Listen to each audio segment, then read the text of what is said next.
வணக்கம், welcome to கதை திரட்டு. இந்த வீடியோவில் நம்ம என்ன கதை கேட்க போறோம்னா, பாசபந்தம் கதையின் 24வது பகுதி. நம்ம சேனலை இது வரைக்கும் சப்ஸ்கிரைப் பண்ணாதவங்க சப்ஸ்கிரைப் பண்ணுங்க. பக்கத்தில் இருக்கிற பெல் ஐகானை கிளிக் பண்ணி ஆளுங்கிற ஆப்ஷனை பிரஸ் பண்ணுங்க. ஸோ தட் நான் போடுற கதைகளை உடனுக்குடனே நீங்க கேட்கலாம். வாங்க கதைக்குள்ள போகலாம். திருமதி ராஜேஸ்வரி ஹைகோர்ட் வழக்கறிஞர் சென்னை என்று போட்டிருந்த விபரத்தை பார்த்ததும் இந்த பெயரை எங்கேயோ கேட்டது போல இருக்கிறதே என்று மீண்டும் மீண்டும் யோசித்தவனுக்கு அப்பொழுதுதான் ஞாபகம் வந்தது. அவனின் கல்லூரி நண்பன் ஒருவனின் சொந்தத்தில் யாரோ இதே பெயரில் வக்கீலாக சென்னையில் வேலை செய்து கொண்டிருக்கிறார்கள் என்று. ஒருவேளை இவர்கள் அவர்களாக இருந்தால் நம் பக்க நியாயத்தை எடுத்து சொல்ல உதவியாக இருக்குமே என்று தோன்ற ஏதோ ஒரு பிடிப்பு கிடைத்தது போல பெங்களூருவில் வேறொரு நிறுவனத்தில் பணிபுரியும் அந்த கல்லூரி நண்பனுக்கு போன் போட்டான். 2 ரிங் அடித்த பிறகு போன் எடுக்கப்பட, ஹலோ பரத். ஹாய் மச்சி, என்னடா ரொம்ப நாளா போனையே காணோம், என்ன ஆள் ரொம்ப பிஸியா என்ற அந்த பரத் என்பவன் உற்சாகமாக பேச, அதன் பின் சில நல விசாரிப்புக்கு பிறகு, மச்சி உன் சொந்தக்காரங்க ஒருத்தங்க லாயரா இருக்காங்கன்னு சொன்னல, அவங்க பேர் என்னடா?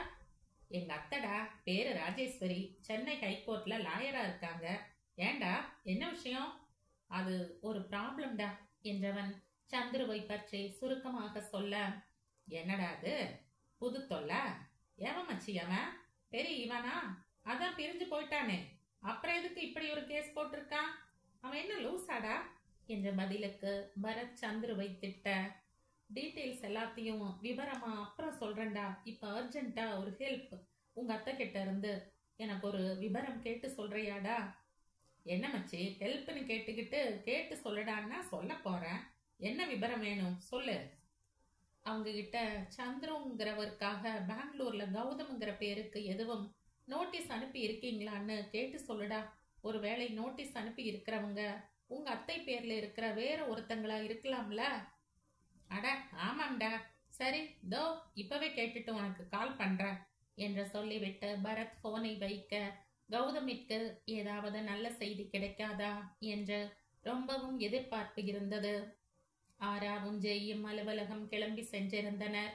குழந்தையை விளையாட விட்டுவிட்டு கௌதம் அருகில் வந்து அமர்ந்த மிருதுளா கண்களில் கலக்கத்துடன் அவன் கைகளில் தன் கையை வைக்க, தன் நினைவுகளில் இருந்து மீண்டவன் திரும்பி மனைவியை பார்க்க அவளது கவலை இவனுக்கு புரிந்தது.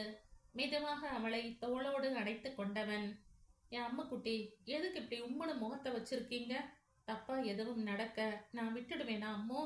ஒன்னும் பிரச்சனை இல்லடா, நீ எதையும் நினைச்சு கவலைப்படாத, நான் இருக்கேன் என்று அவளுக்கு ஆறுதல் கூற, மிருதுளாவோ எனக்கு பயமா இருக்குங்க என்றவளின் குரல் நடுங்க, கண்கள் கலங்கி ஒரு துளி கண்ணீர் கௌதமின் கைகளில் விழுந்தது. அவள் கண்ணீரை உணர்ந்ததுமே அவசரமாக மிருதுளாவை நிமிர்த்தியவன் அவள் கண்களை துடைத்துவிட்டு, என்ன அம்மு நீ எது கழறடா? அதான் நான் இருக்கனே, நான் இருக்கிற வரை யாராலும் ஒன்னும் பண்ண முடியாது என்று சொன்னவன் அவள் முகத்தை கைகளில் ஏந்தி, அப்படியே உன்னையும் பாப்பாவையும் தூக்கிட்டு போய் 7 கடல் 7 மலை தாண்டி கொண்டு போய் வச்சிடுவேன். அப்புறம் ஏன் உங்களை தேடி வரான்னு பார்க்கலாம் என்று விளையாட்டு போல சொல்ல, மிருதுளாவோ கௌதமின் பாவனையில் புன்னகை புரிய அவளின் உதட்டின் 2 முனையிலும் விரல் வைத்து இழுத்தவன், என் பெண்டாட்டிக்கு சிரிக்கிறதுல என்ன கஞ்சத்தனம், இப்படி சிரிக்கணும் என்று சொல்ல உள்ளுக்குள் மயம் இருந்தாலும் கணவனுக்காக செயற்கை சிரிப்பை உதிர்த்தாள் மிருதுளா. அடுத்த 1 மணி நேரத்தில் பரத் போன் செய்து, ஆமா மச்சான், அத்தைதான் உனக்கு நோட்டீஸ் அனுப்பி இருக்காங்க. கொஞ்ச நாளைக்கு முன்னாடி சந்துருன்னு மதுரையில இருந்து யாரோ வந்து பார்த்துட்டு போயிருக்காங்களாம் என்ற விவரத்தை சொல்ல, ரொம்ப நன்றிடா மச்சான். அப்புறம் இது சம்பந்தமா உங்ககிட்ட கொஞ்சம் பேச வேண்டி இருக்குடா. நீ எப்ப ஃப்ரீயா இருப்ப? இன்னைக்கு மதியம் லஞ்ச் டைம்ல மீட் பண்ணலாம். ஃப்ரெஷ் ஜூஸ் கேபேக்கு வர்றியா? ஷூர்டா, தேங்க்ஸ் டா மச்சான். டேய் எதுக்குடா தேங்க்ஸ், பிச்சுடுவேன் பிச்சு. சரிடா, மேனேஜர் வரான், நான் வைக்கிறேன், மதியம் மீட் பண்ணலாம். சரிடா, பாய். நண்பனிடம் பேசி முடித்த பின் தான் கௌதமிற்கு கொஞ்சம் மனம் ஒரு நிலைக்கு வந்தது. அடுத்து என்ன செய்ய வேண்டும்? பரத்தின் அத்தையை நேரடியாக போய் சந்திக்க வேண்டும், அதுதான் நல்லது என்று முடிவு செய்து கொண்டான். அடுத்த நேரம் வேகமாக ஓடி மதியம் மிருதுளாவிடம் சொல்லிக்கொண்டு நண்பன் சொன்ன இடத்திற்கு சென்றான். சில நிமிடம் பொதுவான நல விசாரிப்புக்கு பிறகு, அப்புறம் சொல்லு மச்சான், எவன்டா அந்த சந்துரு? சிஸ்டரும் அவனும் லீகலா இன்னும் பிரியலையா? உனக்கு நோட்டீஸ் அனுப்புற அளவுக்கு வந்திருக்கா? இந்த தைரியம் அங்க எங்க இருந்து வந்தது? ரொம்ப திமிர் பிடிச்சவனோ என்று பரத் கேட்க, சில நாட்களுக்கு முன்பு முதன்முறை சந்துருவை பார்த்ததில் இருந்து சமீபத்தில் அவன் வீட்டிற்கு சென்று அவனை அடித்தது வரை சொன்ன கௌதம், அவ்வளோ தூரம் சொல்லியும் தைரியமா இப்படி லாயர் நோட்டீஸ் அனுப்புறான்னா என்ன தைரியம்டா அவனுக்கு? இதுல என்னோட மாமனார் வேற அவங்கிட்ட இருந்து டைவர்ஸ் வாங்கலைன்னு சொல்றாரு. எனக்கு அதுதான் கொஞ்சம் பயமா இருக்குடா. இவனால எங்க லைஃப்ல ஏதாவது பிரச்சனை வந்துடுமோன்னு என்றவனின் குரல் லேசாக கலங்க, டேய் மச்சான், இதுக்கு எதுக்குடா கவலைப்படுற? சிஸ்டரை மீறி அவனால ஒன்னும் பண்ண முடியாது. அவங்க விருப்பம் இல்லைன்னு சொல்லிட்டா அந்த சந்திர கூட ஒன்னும் செய்ய முடியாது. அவங்க போல்டா ஸ்டேட்மெண்ட் கொடுக்கணும். நீ ஒன்னும் அப்செட் ஆகாதடா, எல்லாம் நல்லபடியா நடக்கும். அம்மாக்கு உன்னை பத்தி நல்லா தெரியும்டா. அவங்க கிட்ட சொல்றேன், நானும் அத்தை கிட்ட பேசுறேன். அவங்க இதுல எக்ஸ்பர்ட், அவங்க பார்த்துப்பாங்க என்று பரத் கௌதமிற்கு ஆறுதல் சொல்ல, ரொம்ப தேங்க்ஸ்டா என்றான் கௌதம். நான் வரும்போதே அத்தை கிட்ட எல்லாம் சொல்லிட்டேன். அவங்க உன்னையும் சிஸ்டரையும் சென்னைக்கு வந்து அவங்கள பார்க்க சொன்னாங்க. இன்னைக்கு ஈவினிங் ஃப்ளைட் இருக்கு. நீயும் சிஸ்டரும் கிளம்பி போயிட்டு வந்துருங்கடா. சரிடா. அப்புறம் அம்மா தங்கச்சி எல்லாம் எப்படி இருக்காங்க? எல்லாரும் நல்லா இருக்காங்கடா. 2 பேரும் சென்னையில தான் இருக்காங்க. ஸ்வேதாக்கு காலேஜ் லீவ், அதான் அத்தை வீட்டுக்கு எல்லாரும் போயிருக்காங்க என்று கூடுதல் விவரம் சொல்ல, அட அப்படியாடா, ரொம்ப நல்லதா போச்சு. அப்படியே அம்மாவையும் தங்கச்சியையும் பார்த்துட்டு வரலாம் என்றவன் அடுத்த சிறிது நேரம் பேசிவிட்டு நண்பனிடம் சொல்லிக் கொண்டு கிளம்பினான். அதன் பின் வீட்டுக்கு வந்தவன் பெரியவர்களிடம் விபரத்தை சொல்ல, அதுவரை அடுத்து என்ன செய்ய என்று தவித்துக் கொண்டிருந்தவர்கள் கௌதம் சொன்னதும் கொஞ்சம் ஆசுவாசம் அடைந்தவர்கள் இவர்கள் புறப்படுவதற்கு உதவி செய்தனர். கௌதம் நண்பனின் துணையுடன் பிளைட் டிக்கெட் எடுக்க, அதற்குள் மிருதுளா இருவருக்கும் ஒரு செட் டிரஸ் மற்றும் இதர பொருட்கள், கூடவே தேவையான டாக்குமெண்ட்ஸ் எல்லாவற்றையும் எடுத்து வைத்து பேக் செய்து கொண்டாள். சென்னையில் மிருதுளாவின் வீட்டின் மாடியில் ஒரு அறை கொண்ட சின்ன போர்ஷன் இருப்பதால் அதன் சாவியை கௌதமிடம் கொடுத்து அங்கேயே தங்கிக் கொள்ள சொன்னார் மோகன். அத்தோடு அவர்கள் இருவரும் அங்கே இங்கே பிரயாணம் செய்ய வேண்டி இருப்பதால் குழந்தையை இங்கே விட்டுவிட்டு செல்லுமாறு கூறினார் மிருதுளாவின் தாய். தேஜாவை நினைத்து மிருதுளா தயங்க, 1-2 நாளில் ஒன்றும் ஆகாது, 2 பெண்கள் இருக்கிறோம், நாங்கள் பார்த்துக் கொள்கிறோம் என்று சித்ரா உறுதியாக சொல்லவும் ஒரு மனதாக சம்மதம் சொன்னாள். நேரம் வேகமாக நகர மாலை இருவரும் கிளம்பும் நேரம் வந்தது. விஷயம் தெரிந்து ஆராவும் ஜெய்யும் மாலை சீக்கிரமே வீட்டிற்கு வந்தனர். கிளம்பும் வரை மிருதுளாவிற்கு தைரியமாக இருக்கும்படியும் அறிவுரை வழங்கிய ஆரா, அக்கா நீ ஸ்ட்ராங்கா இருக்கணும். அவர் செஞ்ச கொடுமை எல்லாம் சொல்லு. அவர்தான் வேண்டாம்னு பிரிஞ்சு போனார். இத்தனை நாள் இல்லாம இப்ப வந்து தொல்லை பண்றாரு. அவரை எனக்கு பிடிக்காதுன்னு சொல்லிடு என்ற காரில் ஏறும் வரை அக்காவை தைரியப்படுத்தி கொண்டே இருந்தாள் ஆரா. ஜெய் காரை ஓட்டி கொண்டிருக்க பின் இருக்கையில் கௌதமும் மிருதுளாவும் அமர்ந்திருந்தனர். எல்லோரும் பக்கத்தில் இருக்கும் வரை ஒன்றும் தெரியாமல் இருக்க, இப்பொழுது பயணத்தை ஆரம்பித்த பிறகு மிருதுளாவிற்கு அந்த நேரம் வரை இருந்த தைரியம் எல்லாம் வடிந்துவிட உடம்பெல்லாம் ஒரு நடுக்கம் உண்டாக, அடுத்து என்ன நடக்குமோ என்று நெஞ்சுக்குள் ஒருவித திகில் பரவி இருந்தது.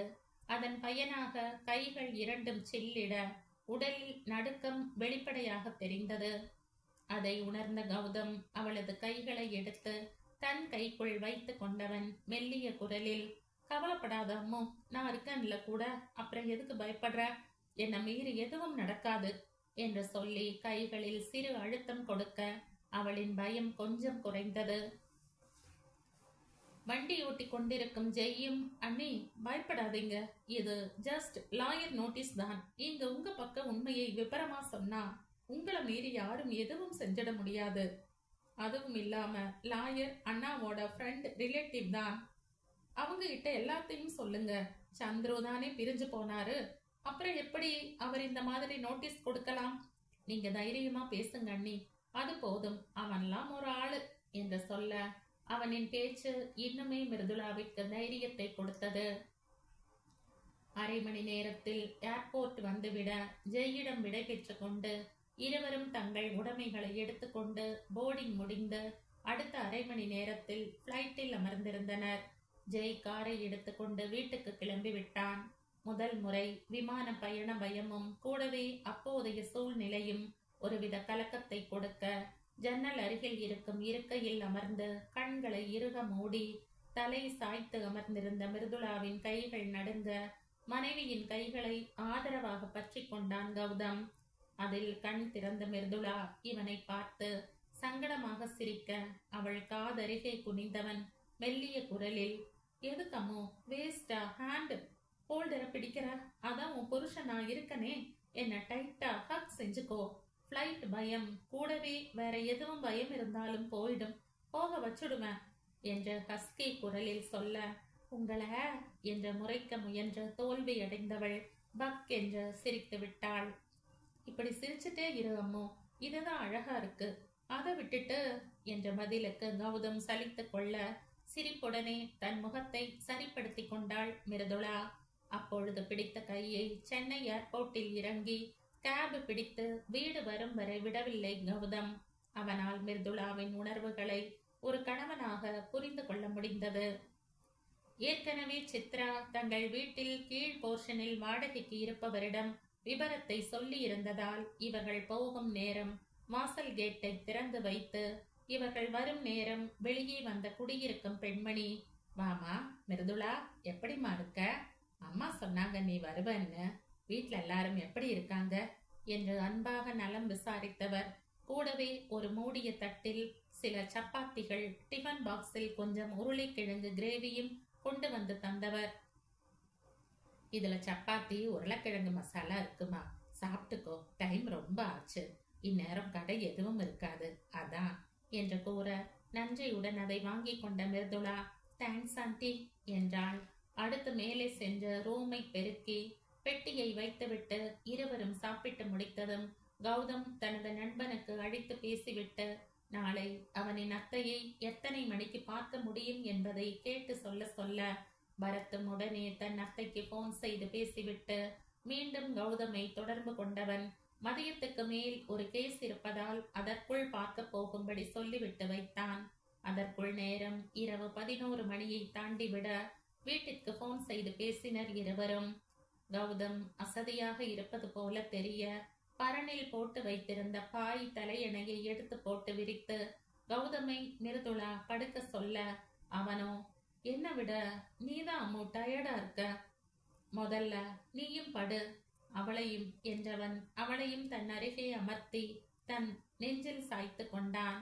மனதில் ஓடிக்கொண்டிருக்கும் எண்ணங்களின் தாக்கத்தில் மிருதுளாவிற்கு தூக்கம் வராமல் இருக்க அதை கவனித்த கௌதம் கவலையில் இருந்து அவளை திசை திருப்பும் பொருட்டு, அம்மு எதையும் நினைக்காம நல்லா தூங்கு, இல்லன்னு வச்சுக்கோ, பாப்பா வேற பக்கத்துல இல்ல, அப்புறம் ஏதாவது ஏடா கூடமா ஆகிட போகுது என்று கூறிவிட்டு சிரிப்புடன் மிருதுளாவின் கன்னத்தில் இதழ் பதிக்க இவனின் இந்த திடீர் செயலில் வருத்தம் மறைந்து சிரித்தவள், உங்களுக்கு எப்ப பாரு இதே நினப்பு என்று சொல்லி அழகாக வெட்கப்பட, அடி பாவி, பொண்டாட்டி பக்கத்துல இருந்தா புருஷனுக்கு இந்த நினப்பு இல்லாம பஜன நினப்பா இருக்கும் என்று சலித்து கொள்ள, இருக்கும் இருக்கும், அதுக்குன்னு ஒரு கால நேரம் இருக்குல்ல என்று சொன்னவள் கௌதமை பார்த்து போலியாக முறைக்க, அப்போ இப்ப ஓகேவா அம்மு என்ற ஹஸ்கி குரலில் அவள் காதில் ரகசியம் போல கேட்க, இல்ல தூங்குங்க என்று சொன்னவளோ வெட்கத்தில் குனிந்து கொள்ள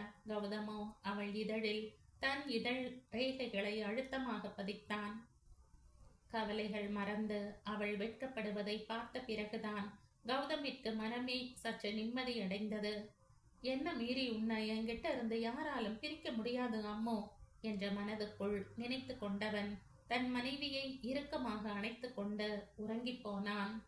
அடுத்த நாள் தாங்கள் போக இருக்கும் ராஜேஸ்வரி வீட்டில் வைத்துத்தான் தங்கள் பந்தத்தின் ஆணி வேறையே தெரிந்து கொள்ள போகிறோம் என்று அவர்களுக்கு யார் சொல்வது?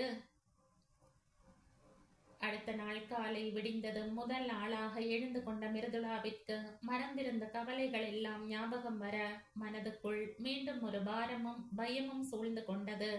அடுத்து என்ன நடக்கப் போகிறது என்ற கவலை ஏற்பட பக்கத்தில் படுத்திருக்கும் தன் கணவனின் முகத்தை பார்த்தவளுக்கோ சொல்ல முடியாத ஒரு திடீர் குழப்பம். ஏதாவது நடந்து இவரை பிரிய நேரிடுமோ என்ற அச்சம். கௌதம் முகத்தை வெகு நேரம் பார்த்து கொண்டிருந்தவள் அலாரம் அடிக்கவும் தன் நினைவில் இருந்து வெளியே வந்தாள். அதற்குள் கௌதமும் எழுந்து கொள்ள அவளிடம் தன் உணர்வுகளை வெளிப்படுத்தி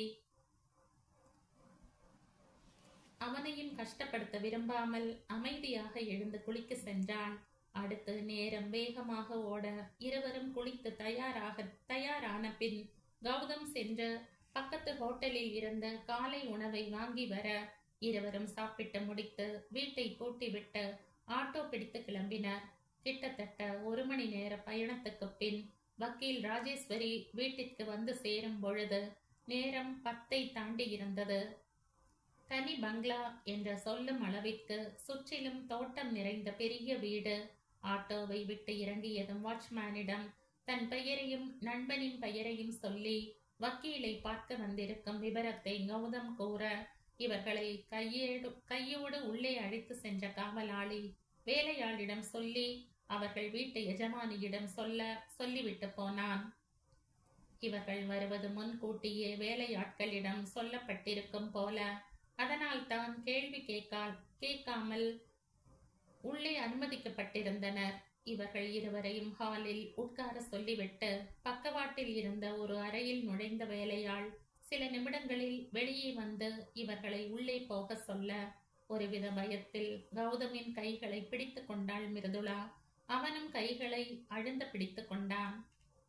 நேரே அந்த அறைக்குள்ளே செல்ல படங்களில் வருவது போல அறை முழுவதும் ஷெல்ஃபுகளில் சட்ட புத்தகங்கள் அழகாக வரிசையாக அடுக்கி வைக்கப்பட்டிருக்க, தரை முழுவதும் கார்பெட் போடப்பட்டிருக்க, நடுநாயகமாக பெரிய டேபிள் சேர் இருக்க, நீட்டாக பின் குத்தப்பட்டு உடுத்தப்பட்ட காட்டன் புடவையில் புன்னகை முகமாக இவர்களை வரவேற்று இருக்கையில் அமர சொன்னார் வக்கீல் ராஜேஸ்வரி. பொதுவான நல விசாரிப்புக்கு பிறகு நேத்துதான் பரத் போன் செஞ்சு விவரத்தை சொன்னாம்பா.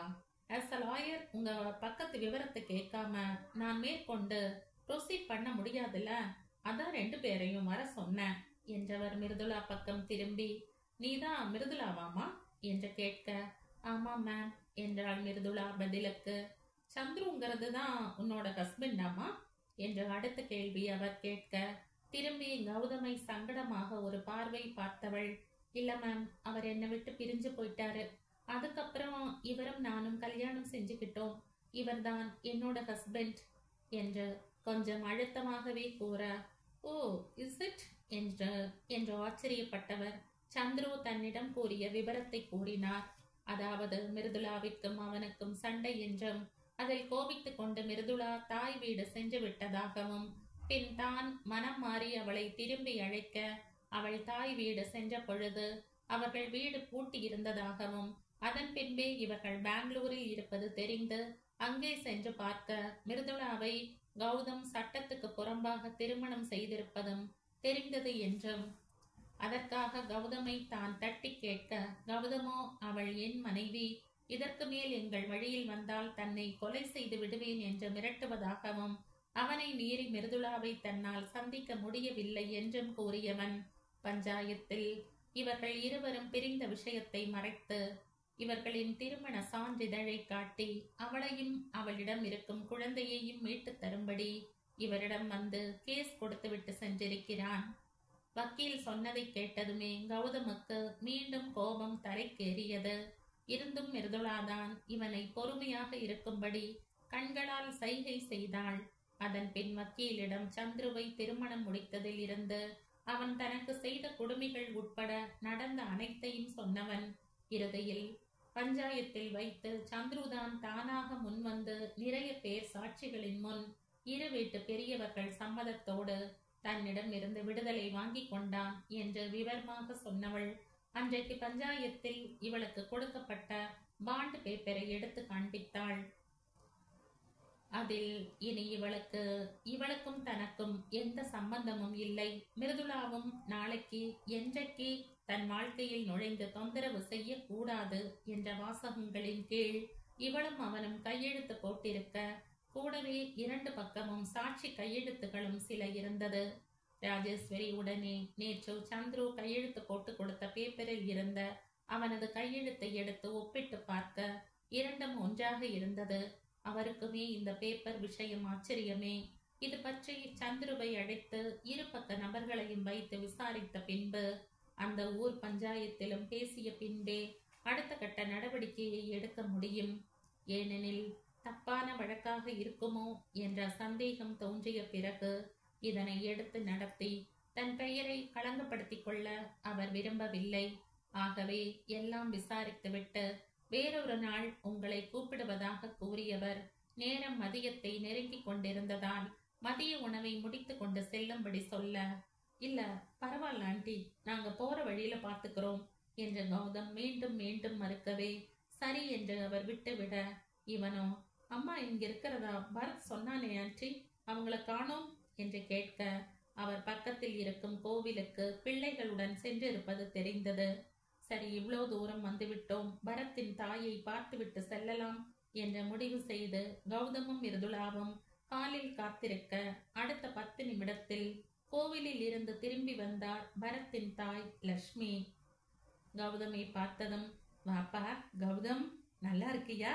ரொம்ப நாளா ஒரு போன் இல்ல, மெசேஜ் இல்ல, இந்த அம்மாவை மறந்துட்டியாப்பா என்று கேலி பேச, அதெல்லாம் இல்லம்மா, ஒர்க் அது இதுன்னு டைம் போயிடுச்சுமா என்று இவன் பதில் சொல்ல, அப்பொழுதுதான் கௌதம் அருகில் நிற்கும் மிருதுளாவை பார்த்தார். பார்த்ததும், இந்த பொண்ண எங்கேயும் பார்த்திருக்கமே என்ற குழப்பம் அவருக்கு. அதே நேரம் மிருதுளாவும் அவரை பார்த்து விட்டவள், அட இவங்க மதுரையில பிரெக்னன்சி டைம்ல நமக்கு ட்ரீட்மெண்ட் கொடுத்த டாக்டர் ஆச்சே என்று தோன்ற அவரிடம் பேசலாமா வேண்டாமா என்ற மிருதுளா யோசிப்பதற்குள் கௌதம் அவரிடம் மிருதுளாவை தன் மனைவி என்று அறிமுகம் செய்து வைக்க அவருக்கு இவளை ஞாபகம் வந்துவிட அவர் கண்களில் அதிர்ச்சி. நீ மதுரையில என்கிட்ட ட்ரீட்மெண்ட் எடுத்துக்கிட்ட பொண்ணுதானம்மா என்று அதிர்ச்சியுடன் கேட்க, ஆமாம் டாக்டர், என் மாமியார் கூட உங்களை பார்க்க வந்திருந்த, பேரு மிருதுளா என்று இவள் பதில் சொன்னதும் அவர் முகத்தில் அப்பட்டமான அதிர்ச்சி மற்றும் குழப்பம். அதுக்கப்புறம் உன்னை காணுமே, டெலிவரிக்கு கூட நீ வரலையேம்மா, என்ன ஆச்சு? இப்போ உன் குழந்தை எங்க என்று அடுக்கடுக்காக கேள்விகளை கேட்க மிருதுளா கௌதமை திரும்பி பார்க்க, கௌதமோ நடந்த அனைத்தையும் சுருக்கமாக லட்சுமியிடம் கூறினான். மிருதுளா சந்துரு பிரிந்தது, குழந்தை பிறந்து அதை அவள் தந்தை அனாதை ஆசிரமத்தில் போட்டது, அதை தான் எடுத்து வளர்த்தது, பின் மிருதுளாவை பெங்களூரில் பார்த்தது, திருமணம் செய்து கொண்டது என்று எல்லாவற்றையும் சுருக்கமாக கூறினான். மிருதுளாவிற்கோ இவரை பார்த்ததுமே மனதில் முதலில் தோன்றியது ட்ரீட்மெண்ட் என்ற பெயரில் நடந்த கொடுமையும், அதன் மூலம் தேஜா தன் வயிற்றில் உதித்ததையும், தேஜாவின் தந்தை யார் என்ற உண்மை ஒரு மருத்துவராக இவருக்கு தெரியும் என்பதும். ஆனால் இந்த நொடி மிருதுளா எல்லாவற்றையும் கடந்து வந்து விட்டாள். இப்பொழுது பழையதை பற்றி பேசவோ இல்லை தேஜாவின் தந்தை யார் என்ற உண்மையை தெரிந்து கொள்ளவோ இவள் விரும்பவில்லை. முக்கியமாக கௌதமிற்காக அவன்தான் தன் குழந்தையின் தந்தை என்று மனதளவில் முடிவு செய்து கொண்ட பின்பு இனி வேறு விவரங்களை பற்றி தெரிந்து கொள்ள மிருதுளா துளியும் விருப்பப்படவில்லை. அதனால் அமைதியாக அவரை பார்த்து கொண்டிருந்தாள். ஆனால் லட்சுமியோ கௌதம் சொல்ல சொல்ல கேட்டு கொண்டவர். முடிவில், குழந்தையோட அப்பா யாருங்கிற உண்மை உனக்கு தெரியுமா மிருதுளா என்று மிருதுளாவிடம் திருப்பி கேட்க, அவளோ இல்ல டாக்டர், இப்ப அதை தெரிஞ்சுக்கவும் நான் விரும்பல. அவன் ஏன் வயிற்றுல பிறந்தவ, ஏன் பொண்ணு, இப்போ இவருக்கும் எனக்கும் பிறந்த குழந்தையாத்தான் நான் நினைக்கிறேன், அது போதும் எனக்கு என்று சொல்லவும் இருவரையும் ஒரு பார்வை பார்த்தவர் அவளிடம், நீ நினைக்க வேண்டாம் மிருதுளா, உண்மையாகவே அவ உங்க 2 பேருக்கும் பிறந்தவதான் என்று சொல்ல, அவர் சொன்னது முதலில் இவர்களுக்கு புரியவில்லை. சில நிமிடங்கள் கழித்தே அவர் சொன்னது புரிந்தாலும் நம்ப மாட்டாமல், என்ன சொல்றீங்கம்மா என்று அதிர்ச்சியுடன் கௌதம் அவரிடம் கேட்க, ஆமாப்பா, குழந்தையோட பயாலஜிக்கல் ஃபாதர் நீதான், அவ உன்னோட விந்தணுவுக்கும் மிருதுளாவோட கருமுட்டைக்கும் பிறந்தவ என்றவர். யாழினி கன்சீவா இருந்த புதுசுல ஒரு நாள் உன்னை அவசரமா கான்டாக்ட் செஞ்சு மதுரைக்கு வர சொன்னனே, ஞாபகம் இருக்காப்பா என்று கேட்க, ஆம் என்றவனிடம் நடந்ததை முழுமையாக சொன்னார் லட்சுமி. மிருதுளாவும் மீனாட்சியும் குழந்தையின்மைக்கு மதுரையில் முதலில் டெஸ்ட் எடுக்க வந்த பொழுது அந்த மருத்துவமனையில் தலைமை மருத்துவராக லட்சுமி இருந்தார்.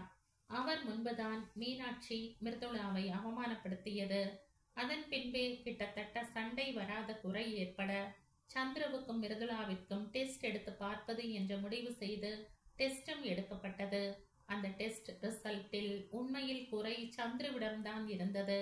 அதாவது கல்லூரி நாட்களில் இருந்து இவர்களின் திருமணம் வரை சில பல வேண்டாத பாலியல் பழக்க வழக்கங்களால் அவனுக்கு விந்தணு எண்ணிக்கை மிகவும் குறைந்திருந்தது.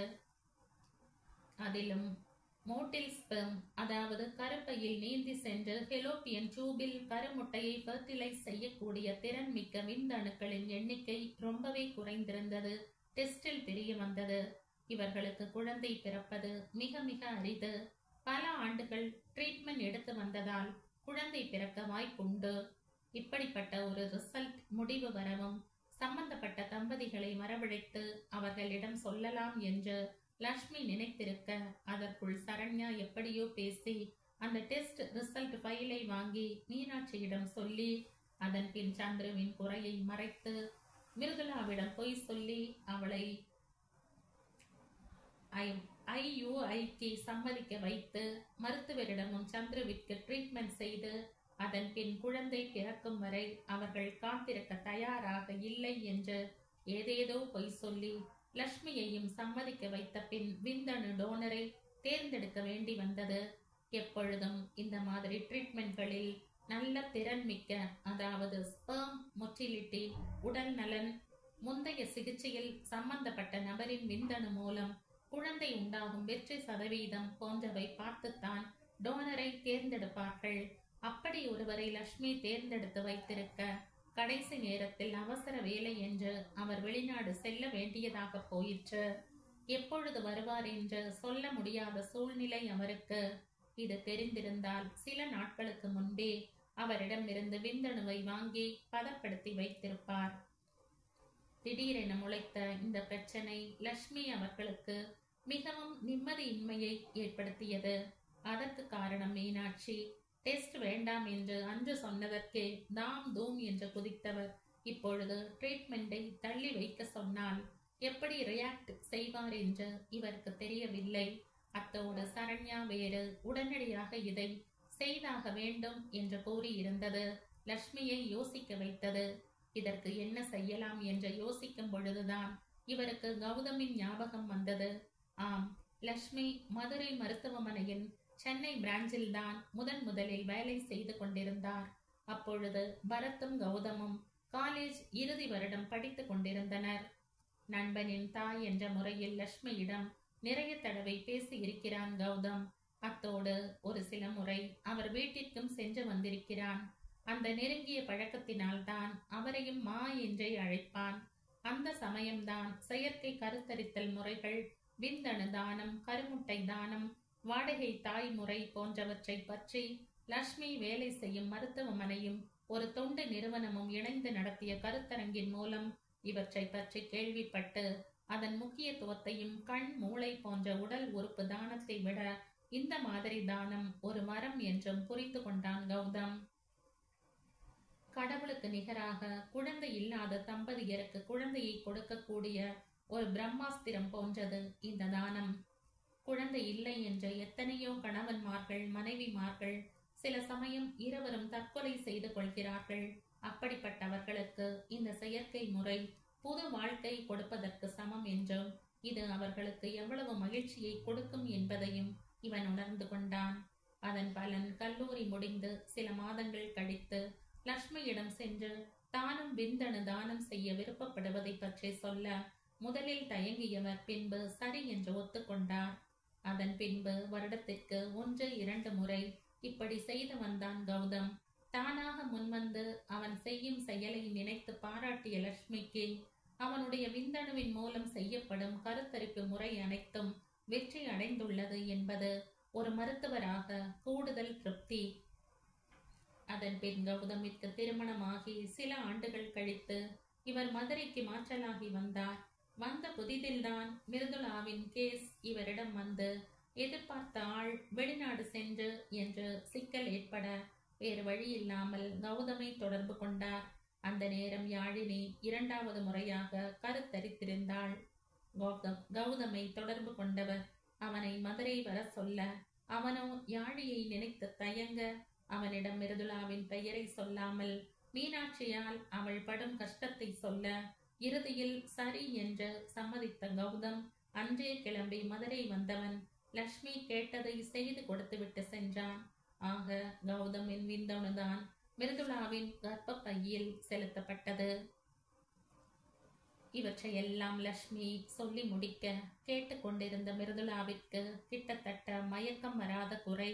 உடம்பெல்லாம் நடுக்கம் பரவி இருக்க, ஏனோ இப்பொழுதுதான் குழந்தையை பெற்று அதன் முகத்தை முதல் முறை பார்ப்பது போல மகிழ்ச்சியையும் தாண்டி ஒரு உணர்வில் அவள் மனம் முழுவதும் மூழ்கி இருக்க, கௌதம் மூலம் தேஜாவை சுமந்த அவள் அடி வயிற்றில் இப்பொழுது இந்த தருணம் ஒருவித சிலிர்ப்பை உணர்ந்தவள் தன் கணவன் கௌதமின் கை விரல்களை எலும்பு முறியும் அளவு இறுக்கி பிடித்தவள் அப்படியே துப்பென்று சோஃபாவில் அமர்ந்து விட்டாள். ஏதோ ஒரு இடத்தில் முற்று பெறாமல் இருந்த தங்கள் வாழ்க்கை என்னும் வட்டம் இதோ இந்த நொடி முழுமையடைந்த வட்டமாக மாறியதைப் போல உணர்ந்தாள். கௌதமிற்கோ எதையோ சாதித்துவிட்ட உணர்வில் உடம்பெல்லாம் ஒரு சிலிர்ப்பு உண்டாக, கைகளின் ரோமம் புல்லரிக்க, அன்றைக்கு மிருதுளாவின் கர்ப்பத்தில் தனக்கும் ஒரு சின்ன பங்காவது இருந்திருக்க கூடாதா என்று நினைத்து ஏங்கி இருந்தவனுக்கு இன்று மிருதுளா வயிற்றில் உண்டான குழந்தை தன் வாரிசு, தன் இரத்தத்தில் உண்டானது என்ற உண்மையை கேட்கும் பொழுது தானே 10 மாதம் சுமந்து எலும்பு முறியும் வலியை உணர்ந்து தேஜாவை பெற்றெடுத்ததை போல தாய்மைக்கு நிகரான ஒரு உணர்வை உணர்ந்தான். மிருதுளா வேறு இவள் விரல்களை இறுக்கி பிடித்திருப்பது அந்த கற்பனை உணர்வுக்கு உயிர் கொடுத்தது. நொடிகள் செல்ல செல்ல மிருதுளாவின் பிடி இன்னும் இறுகியது. இவர்களின் நிலைமையை புரிந்து கொண்ட லட்சுமி இவர்களுக்கு தனிமை கொடுக்கும் பொருட்டு, நான் போய் ஜூஸ் எடுத்துட்டு வரேன்பா, பாத்துக்கோ என்று விட்டு கிச்சனுக்குள் சென்றார். அவர் சென்றதும் மனைவி அருகில் அமர்ந்தவனுக்கு என்ன பேசுவது என்றே தெரியவில்லை. வார்த்தையும் வரவில்லை. அதீத மகிழ்ச்சியில் இருந்தான். கண்கள் நிலை குத்தி இருக்க எங்கோ வெறித்தபடி அமர்ந்திருந்த மிருதுளாவிற்கு அவளையும் மீறி கண்களில் கண்ணீர் வழிந்து கொண்டே இருக்க அதை துடைக்கும் நினைவு இல்லாமல் அமர்ந்திருந்தாள். ஆனால் கைகள் மட்டும் தன் கணவனின் விரல்களை விடவில்லை.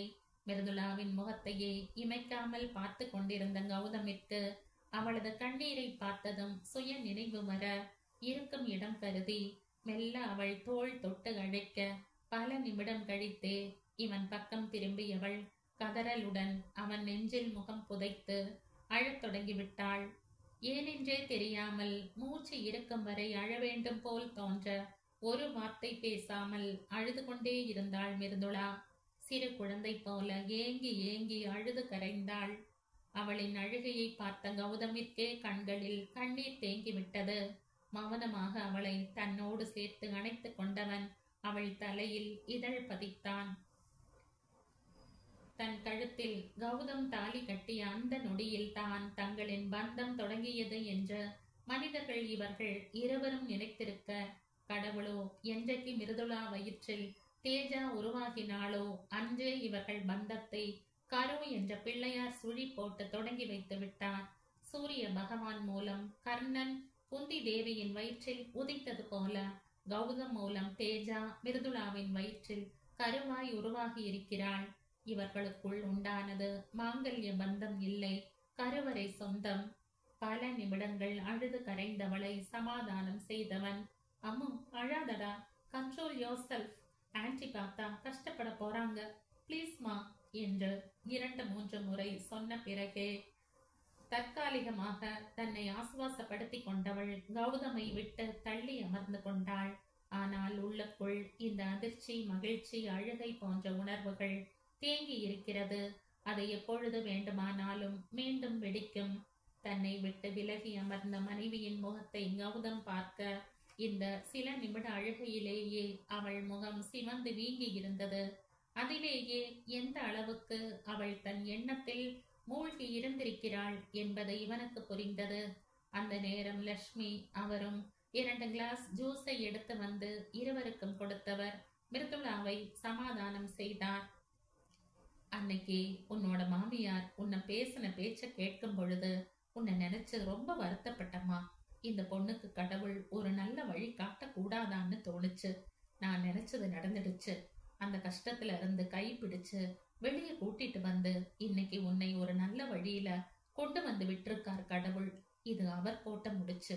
அதான் அந்த நேரத்துல நாங்க செலக்ட் செஞ்சிருந்த டோனர் வர முடியாம போய் கௌதம் மூலமா உன் வயிற்றுல குழந்தையை உருவாக்கி இருக்கான்.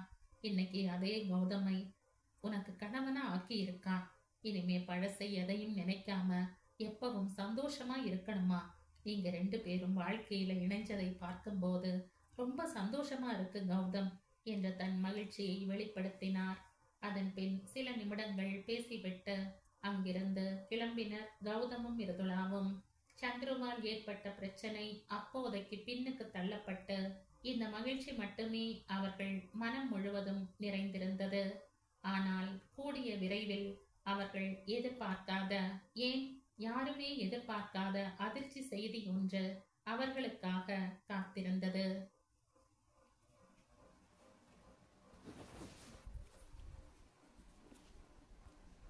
இந்த கதையின் அடுத்த பகுதி நிறைவு பகுதி. நன்றி.